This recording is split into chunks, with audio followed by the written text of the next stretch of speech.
మధ్యాహ్నం భోజనం చేసేద్దామండి. స్టార్టింగ్ మన గోదావరి రుచుల్లో సారా ఐటమ్ అండి. డైలీ ఆర్డర్ పడుతూనే ఉంటాయి. పచ్చిమిరపకాయ, చింతకాయ, ఆవకాయ. దీని ఫ్యాన్ బేస్ అయితే మామూలుగా లేదు. నిన్న కూడా నాకు తెలిసిన వాళ్ళు కస్టమర్ ఒకరు ఆర్డర్ చేసుకుని ఫోన్ చేసి గొడవ పెట్టేశారు. స్పైసీనెస్ కానీ ప్రతి చాలా బాగుందని. ఒరిజినల్ 100% ప్యూర్ గీ కూడా దొరుకుతుంది. ఇవన్నీ కూడా మీరు స్క్రీన్ మీద కనిపిస్తున్న నెంబర్ గానీ వెబ్సైట్ గానీ ఆర్డర్ చేసుకోవచ్చు.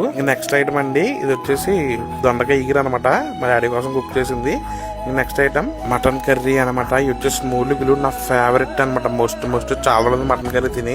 ఇంత ముందర మటన్ తినేవని తెగబెట్టేవని మూలిగులు వీడియో. ఇది వచ్చేసి జీడిపప్పు, పచ్చి జీడిపప్పు ఏదో కొంచెం వంట వేసారనమాట. ఈరోజు కర్రీలు ఏంటో కొంచెం ఘాట్ ఎక్కువైంది. స్పైసీనెస్ నాకు అంత నచ్చలేదు. అంటే కారం ఉండొచ్చు కానీ ఘాట్ ఉండకూడదు అనమాట. ఘాట్ ఏంటంటే మసాలా ఘాట్ ఏదో తగిలింది. ఇంక ఈరోజు ఇది వచ్చేసి బాగానే వచ్చింది ఒకటైతే చాలా ఉదగోదగా. నెక్స్ట్ చూసారా టాప్ అనమాట. ఇంక ఇదైతే బలు ఊదిరింది. ఇంతకు ముందరైతే 4 తినేవానండి.